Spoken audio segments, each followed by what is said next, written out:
Good morning, good afternoon, everyone, and welcome once again to Meraki Monday livestream series. We're delighted, as always, to have you join us as we kind of join industry experts around HR executives, founders, and thought leaders in this space to share their knowledge and experiences in current issues of the day.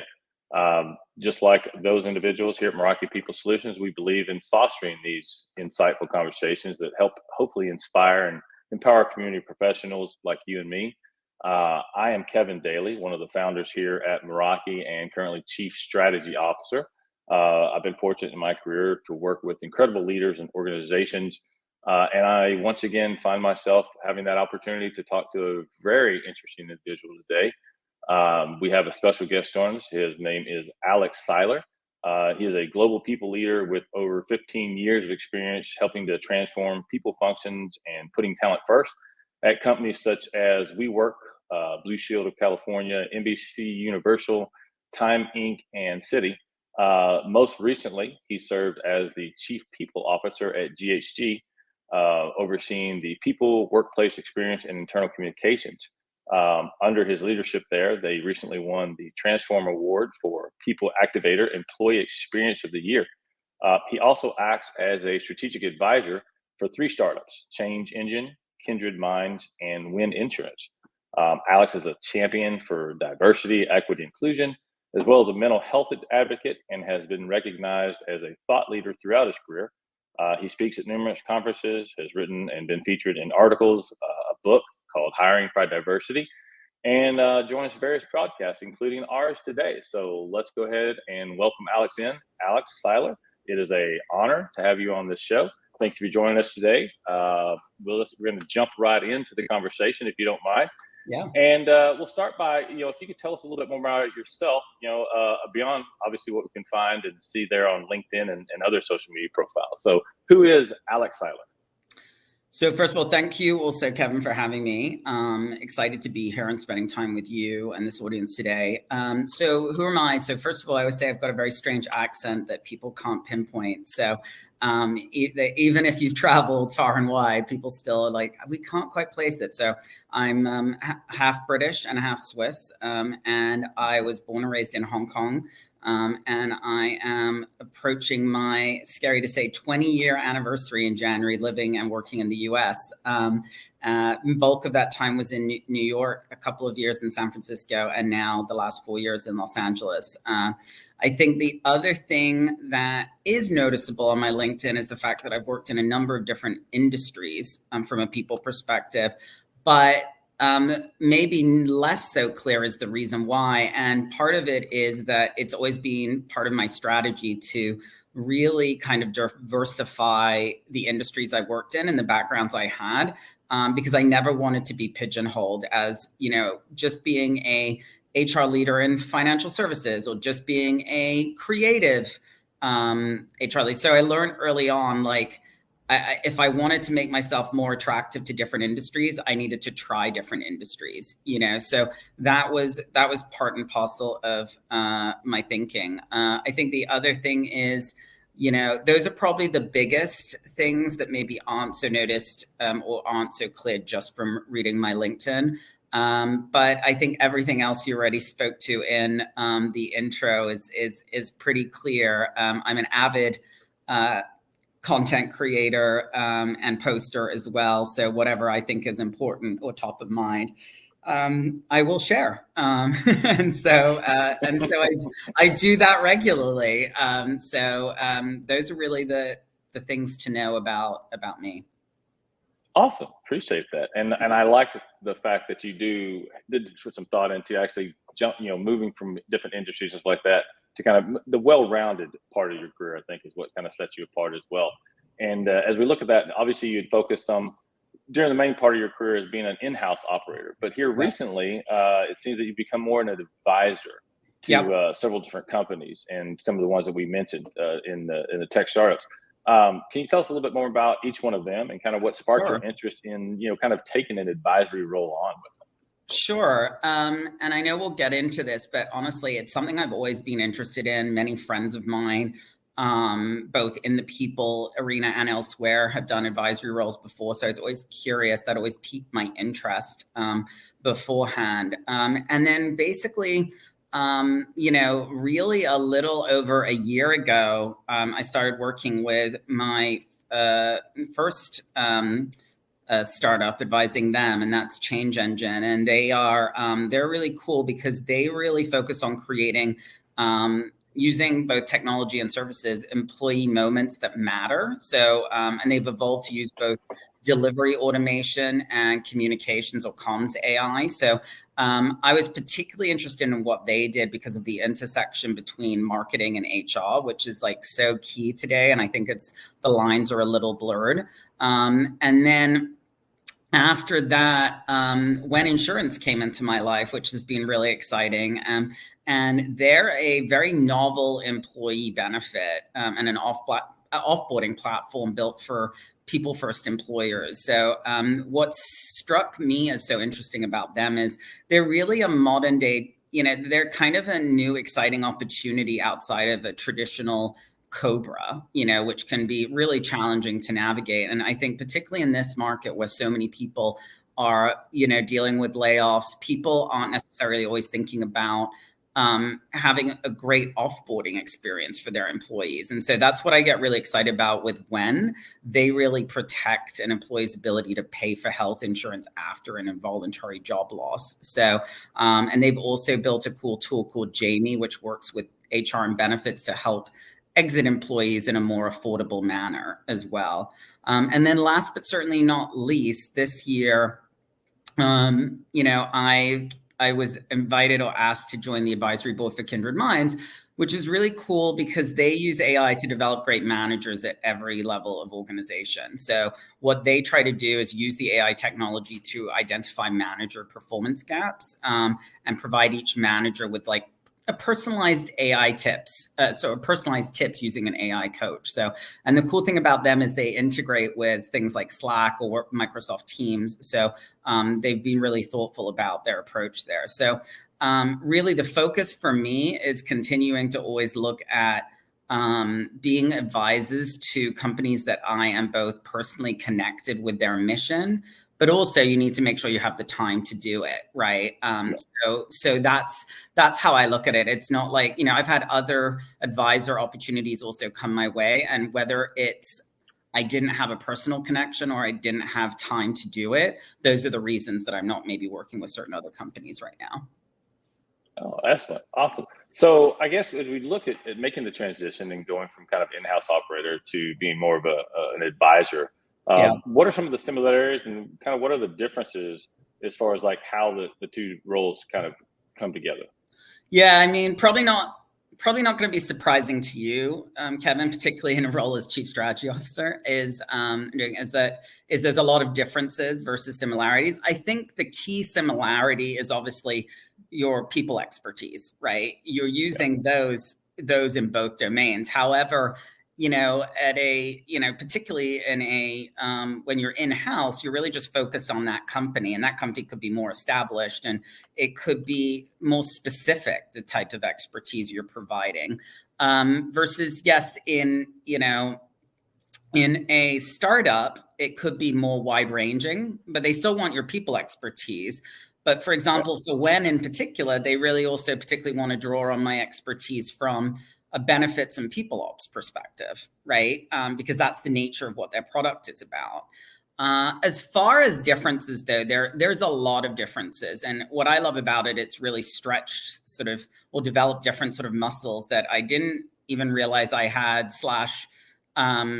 didn't realize how much I enjoyed or was good at as well. I think the key differences are, number one, you have to think, you're not just thinking as like an HR leader. You have to think of, you'd have to wear many hats. Like, what would an investor think, right? If they were looking at this business, what would a potential client think if they look like business?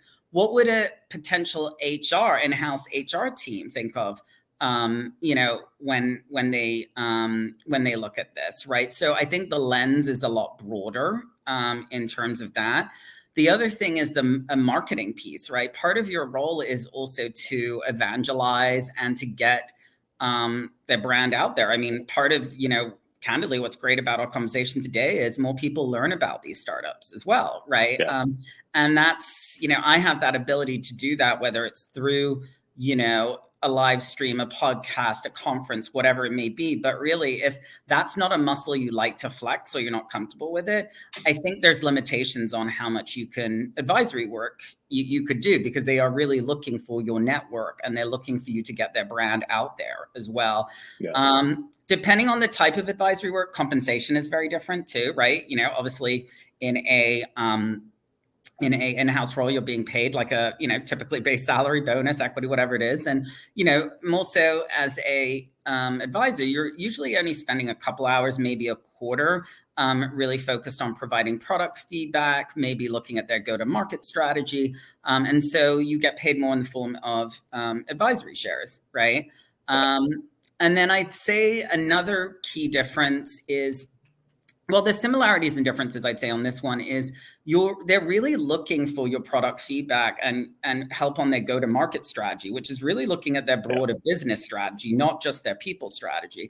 And they really want you to poke holes and tell them what's not working, right? Or how they could improve things. And don't get me wrong, that happens in-house, but I think they want to hear, depending on the organization, they want to hear that sometimes, right? There's a push-pull balance there, right? Whereas, with a startup, it's kind of like, we need to know what's going to help us get better. And when we, as we launch, as we move to the next round of funding, what's going to make that difference? So I think those are the similarities, the main similarities and differences as I see them. Excellent. And so as we talk about the similarities and differences between it, let's also, and you kind of touched on this, but talk about how building your extra muscles and stuff like that, muscles that you didn't realize you even had to some extent. So what are some of the key skills and capabilities, I guess, that would make up becoming an HR advisor? Yeah, I think, first of all, I think, having had good experience, first of all, basically, working in the talent space in particular would help you. And if you're somebody that's built a people strategy before and really understands how that connects to a business, it's going to really make you additive, right, to this business, to any sort of startup advisory work, because you understand you're going to be able to give them inputs on their go-to-market strategy. So that's definitely one thing that I think is important. I go back to like I mentioned, the marketing and branding piece, right? Really knowing how to sell their product in different forms, whether that be through conversations, through your network, and also that if you don't have a network, learning how to build that network out or join different communities, different forums, things of that nature. Another thing, which is not surprising, is the nature of it being a startup. Like, you only get as much as you put into it, right? So you need to be somebody that's willing to take the initiative and seek out opportunities, right? That could be beneficial, right? Because they're not going to tell you what to do. So you've got to really take that initiative to figure out what makes the most sense as well, right? I would also say that it's a place where, just being more, if you've aspired to do something more entrepreneurial and you've been stuck in more of a sort of quote unquote in-house corporate job, this gives you that ability to flex that muscle, right? So that if that's something you've been aspiring to do but not had a chance, that this gives you that ability. And I know a number of people in the, part of my journey even was I've not really worked in like in-house tech companies before, but I've always I always think that I think more like an entrepreneur, right? And I wanted to get more experience working with tech startups, and this was a great way of doing it. So I also say to people, if they have struggled to make a move from a corporate HR job to a tech HR job, this may be one of the bridges they could build to sort of fill that gap, right? And convince a future employer, hey, you're right. I haven't worked at a tech company in HR before, but I've advised these tech startups, and here's X, Y, and Z of what I've done, right? So I just think it makes you more well-rounded. It flexes different muscles, and depending on what you want to do with your career, it just creates more opportunity. Yeah. So looking at someone's career, say someone is interested, like you just alluded to, of making a jump from, an in-house, standard HR to something, a tech platform, something of that nature. But say someone wants to look at pursuing a path through the advisory realm. What other advice would you give them? Like, what are some of the other steps they could potentially take a look at as far as making that transition from in-house operator to an advisory type firm? I don't think I mean, the honest answer is there's no one way, right? And I think I think back, and I'll use the 3 startups that I'm working with. They all came to me through different paths. So I would say explore as many different paths as possible, because you never know how they could come your way. So first of all, with Change Engine, they actually reached out to me, and I think found me initially on LinkedIn, and first wanted to get some product advice, and wondered if I'd consider becoming part of their advisory board. And so that was exciting to me. And I think a lot of that came down also to, like I said, my content creation. So you got to remember that if you create a lot of content on LinkedIn, people are looking at it, and that can lead to sort of inbound in-mails that, hey, we want to get to know you better. And you don't know what conversation that could lead to, right? That's the other thing. I've also spoken to companies before, and you can even bring up the question, hey, I'm really passionate about this product. If you ever have an opportunity for any advisors, I'd be interested. And you never know. They could easily say, hey, not right now, but they might be like, actually, that interests me, right? So also that's another way of just doing it. If you happen to work with a vendor and it's something that speaks to you and your company doesn't mind you advising, that's another opportunity.